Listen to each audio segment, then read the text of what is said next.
ಎಲ್ಲರಿಗೂ ನಮಸ್ಕಾರ. ನಾನು ಗಣೇಶ್ ಪಾಟೀಲ್. ಸ್ನೇಹಿತರೆ, ಈ ವಿಡಿಯೋದಲ್ಲಿ ನಾವು ನಾರ್ಕೋಟಿಕ್ ಡ್ರಗ್ಸ್ ಮತ್ತು ಸೈಕೋಟ್ರೋಪಿಕ್ ಸಬ್ಸ್ಟ್ಯಾನ್ಸಸ್ಗಳ ಇಲ್ಲಿಗಲ್ ಟ್ರಾಫಿಕ್ ಭಾರತದಲ್ಲಿ ಹೇಗಾಗ್ತಾ ಇದೆ, ನಾರ್ಕೋಟಿಕ್ ಡ್ರಗ್ಸ್ಗಳ ಇಲ್ಲಿಗಲ್ ಟ್ರಾಫಿಕ್ ಅಂದ್ರೆ ಏನು, ಅದನ್ನ ಅವಾಯ್ಡ್ ಮಾಡೋದು ಹೇಗೆ, ಅದಕ್ಕೆ ಈ ನಮ್ಮ ಭಾರತ ದೇಶ ತಂದಿರುವಂತಹ ಕಾನೂನು ಯಾವುದು, ಇವೆಲ್ಲವನ್ನ ಇಲ್ಲಿ ನಾವು ಡಿಸ್ಕಸ್ ಮಾಡೋಣ.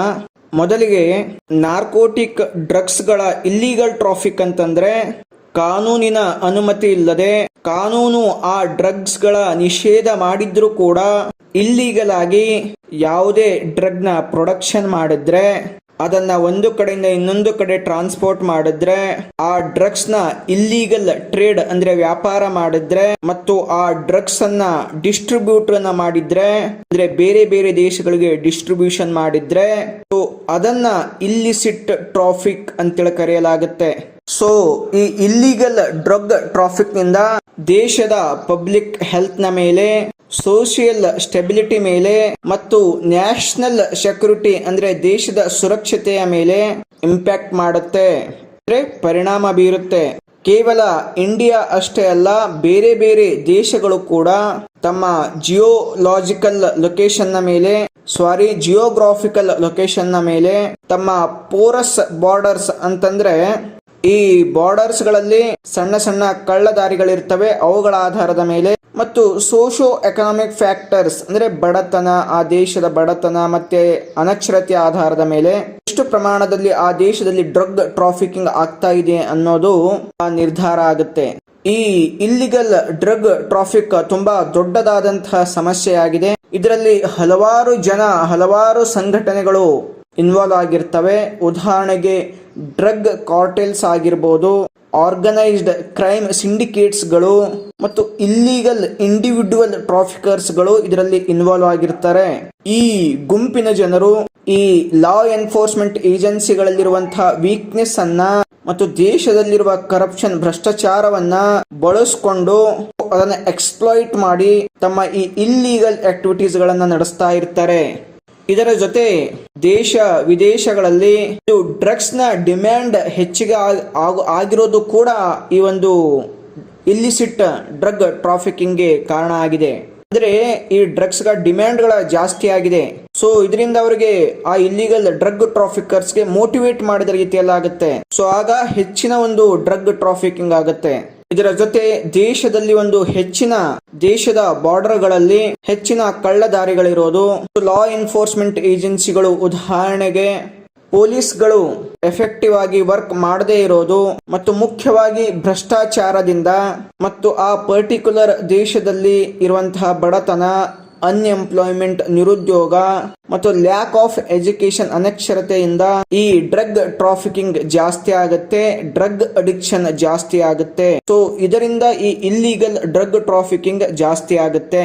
ನಮ್ಮ ಭಾರತದಲ್ಲಿ ಓಪಿಯಂ, ಹೆರಾಯಿನ್, ಕೋಕೈನ್, ಕ್ಯಾನಬಿಸ್ ಈ ತರದ ಡ್ರಗ್ಸ್ ಗಳ ಒಂದು ಇಲ್ಲಿಗಲ್ ಟ್ರೇಡ್ ಆಗುತ್ತೆ. ಈ ಒಂದು ಡ್ರಗ್ಸ್ ಗಳನ್ನ ಡೊಮೆಸ್ಟಿಕ್ ಆಗಿ ಕೂಡ ಪ್ರೊಡಕ್ಷನ್ ಮಾಡಲಾಗ್ತಾ ಇದೆ ಮತ್ತು ಅದೇ ತರಹ ಪಕ್ಕದ ದೇಶಗಳಾದಂತಹ ಅಫ್ಘಾನಿಸ್ತಾನ್, ಪಾಕಿಸ್ತಾನ್ ಮತ್ತು ಮಯನ್ಮಾರ್ ಗಳಿಂದ ಕೂಡ ಇಂಡಿಯಾದೊಳಗೆ ಸ್ಮಗಲ್ ಆಗ್ತಾ ಇದೆ. Golden triangle, golden crescent regions ಗಳು ಇವುಗಳು ಪ್ರದೇಶಗಳು. ಈ ಪ್ರದೇಶಗಳಲ್ಲಿ ಕೆಲವೊಂದು ಕಂಟ್ರಿಗಳು ಬರ್ತವೆ. ಇಲ್ಲಿ ಹೆರಾಯಿನ್ ಮತ್ತು ಓಪಿಯಂ ನ ಪ್ರೊಡಕ್ಷನ್ ಜಾಸ್ತಿ ಆಗುತ್ತೆ ಮತ್ತು ಇಲ್ಲಿಗಲ್ ಡ್ರಗ್ ಟ್ರಾಫಿಕಿಂಗ್ ಜಾಸ್ತಿ ಆಗುತ್ತೆ. ಈ ಗೋಲ್ಡನ್ ಟ್ರಯಾಂಗಲ್ಸ್, ಈ ಗೋಲ್ಡನ್ ಕ್ರಿಸೆಂಟ್ ರೀಜನ್ಸ್ ಗಳು ಭಾರತದ ಹತ್ತಿರವೇ ಇರೋದು. ಭಾರತದಲ್ಲಿ ಇಲ್ಲಿಗಲ್ ಡ್ರಗ್ ಟ್ರಾಫಿಕಿಂಗ್ ಜಾಸ್ತಿ ಆಗೋದಕ್ಕೆ ಒಂದು ಮುಖ್ಯ ಕಾರಣ. ಈ ಇಲ್ಲಿಗಲ್ ಡ್ರಗ್ ಟ್ರಾಫಿಕಿಂಗ್ ನ ಕಾನ್ಸಿಕ್ವೆನ್ಸಸ್ ಇಷ್ಟು ಭಯಂಕರ ಆಗಿರ್ತವೆ. ಅವುಗಳನ್ನ ನಾವು ಮುಟ್ಟೋದಕ್ಕೂ ಸಾಧ್ಯವಿಲ್ಲ, ಅವುಗಳನ್ನ ಪ್ರೊಹಿಬಿಟ್ ಮಾಡೋದಕ್ಕೂ ಸಾಧ್ಯ ಇಲ್ಲ ಒಂದು ಲೆವೆಲ್ಗೆ ಹೋದ್ಮೇಲೆ. ಸೊ ಇದರಿಂದ ಪಬ್ಲಿಕ್ ಹೆಲ್ತ್ ನ ಮೇಲೆ ಎಫೆಕ್ಟ್ ಆಗುತ್ತೆ. HIV, ಏಡ್ಸ್ ನಂತಹ ರೋಗಗಳು ಕೂಡ ಸ್ಪ್ರೆಡ್ ಆಗೋದಕ್ಕೆ ಕಾರಣಗಳಾಗ್ತವೆ. ಈ ಇಂಜೆಕ್ಷನ್ ಗಳ ಡ್ರಗ್ ತೆಗೆದುಕೊಳ್ಳಲು ಇಂಜೆಕ್ಷನ್ ಗಳ ಶೇರಿಂಗ್ ಮಾಡೋದ್ರಿಂದ ಹೆಪಟೈಟಿಸ್ B ಕೂಡ ಬರುವಂತಹ ಸನ್ನಿವೇಶಗಳಿವೆ. ಈ ಪಬ್ಲಿಕ್ ಹೆಲ್ತ್ ನ ಜೊತೆಗೆ ಅನೇಕ ಸೋಷಿಯಲ್ ಪ್ರಾಬ್ಲಮ್ಸ್ ಗಳು ಕ್ರಿಯೇಟ್ ಆಗ್ತವೆ. ಫ್ಯಾಮಿಲಿಗಳಲ್ಲಿ ಬ್ರೇಕ್ ಡೌನ್ಸ್ ಗಳಾಗ್ತವೆ. ಕ್ರೈಮ್ಸ್ ಮತ್ತು ವೈಲೆನ್ಸ್ ಗಳು ಜಾಸ್ತಿ ಆಗ್ತವೆ, ಕ್ರಿಮಿನಲ್ ಆಕ್ಟಿವಿಟೀಸ್ ಗಳು ಜಾಸ್ತಿ ಆಗ್ತವೆ. ಇದರಿಂದ ದೇಶದ ಒಂದು ಸೆಕ್ಯೂರಿಟಿಯ ಮೇಲೆ ಅದು ಇಂಟರ್ನಲ್ ಆಗಿರ್ಬೋದು, ಎಕ್ಸ್ಟರ್ನಲ್ ಸೆಕ್ಯೂರಿಟಿಯ ಮೇಲೆ ತುಂಬಾ ಇಂಪ್ಯಾಕ್ಟ್ ಮಾಡುತ್ತೆ. ಈ ಇಲ್ಲಿಗಲ್ ಡ್ರಗ್ ಟ್ರಾಫಿಕಿಂಗ್ ಅನ್ನ ಅಡ್ರೆಸ್ ಮಾಡಬೇಕು ಅಂದಾಗ ಒಂದು ಕಾಂಪ್ರಿಹೆನ್ಸಿವ್ ಕೋಆಪರೇಷನ್ ನ ಅವಶ್ಯಕತೆ ಇದೆ. ಈ ಡ್ರಗ್ ಟ್ರಾಫಿಕಿಂಗ್ ನ ಬಗ್ಗೆ ಅವೇರ್ನೆಸ್ ಕ್ಯಾಂಪ್ ಗಳನ್ನ ಮಾಡೋದು, ಎಜುಕೇಶನ್ ಗಳನ್ನ ಕೊಡೋದು, ರಿಹ್ಯಾಬಿಲಿಟೇಟ್ ಪ್ರೋಗ್ರಾಮ್ಸ್ ಗಳನ್ನ ಮಾಡೋದು ಮತ್ತು ಈ ಡ್ರಗ್ ಟ್ರಾಫಿಕಿಂಗ್ ನ ರೂಟ್ ಕಾಸಸ್ ಗಳೇನಿವೆ ಅವುಗಳನ್ನ ಅಡ್ರೆಸ್ ಮಾಡೋದು. ಸೊ ಇವೆಲ್ಲ ಮಾಡೋದ್ರಿಂದ ನಾವು ಸಾಧ್ಯವಾದಷ್ಟು ಡ್ರಗ್ ಟ್ರಾಫಿಕಿಂಗ್ ಅನ್ನ ಕಂಟ್ರೋಲ್ ಮಾಡಬಹುದು. ಇವುಗಳ ಜೊತೆ ದೇಶದ ಒಂದು ಇಂಟೆಲಿಜೆನ್ಸ್ ಏನಿದೆ ಅದನ್ನ ಇಂಪ್ರೂವ್ ಮಾಡೋದು. ಸೊ ಭಾರತದಲ್ಲಿ ಈ ಒಂದು ಡ್ರಗ್ ಟ್ರಾಫಿಕಿಂಗ್ ಅನ್ನ ಕಂಟ್ರೋಲ್ ಮಾಡುವ ಸಲುವಾಗಿಯೇ narcotic drugs and psychotropic substances act ಅಂದ್ರೆ NDPS ಆಕ್ಟ್ 1985 ಅನ್ನ ತರಲಾಗಿದೆ. ಈ ಒಂದು ಕಾಯ್ದೆಯಲ್ಲಿ ಯಾರು ಡ್ರಗ್ ಟ್ರಾಫಿಕಿಂಗ್ ಮಾಡ್ತಾರೆ, ಡ್ರಗ್ ರಿಲೇಟೆಡ್ ಆಕ್ಟಿವಿಟೀಸ್ ಗಳು ಮಾಡ್ತಾರೆ, ಅಂದ್ರೆ ಅಫೆನ್ಸಸ್ ಗಳನ್ನ ಮಾಡ್ತಾರೆ, ಅವ್ರಿಗೆ ತುಂಬಾ ಸ್ಟ್ರಿಕ್ಟ್ ಆಗಿ ಪೆನಾಲ್ಟೀಸ್ ಗಳನ್ನ ಕೊಡಲಾಗ್ತಾ ಇದೆ. ಕೊಡುವಂತಹ ಪ್ರೊವಿಷನ್ ಗಳನ್ನ ಹೊಂದಿದೆ.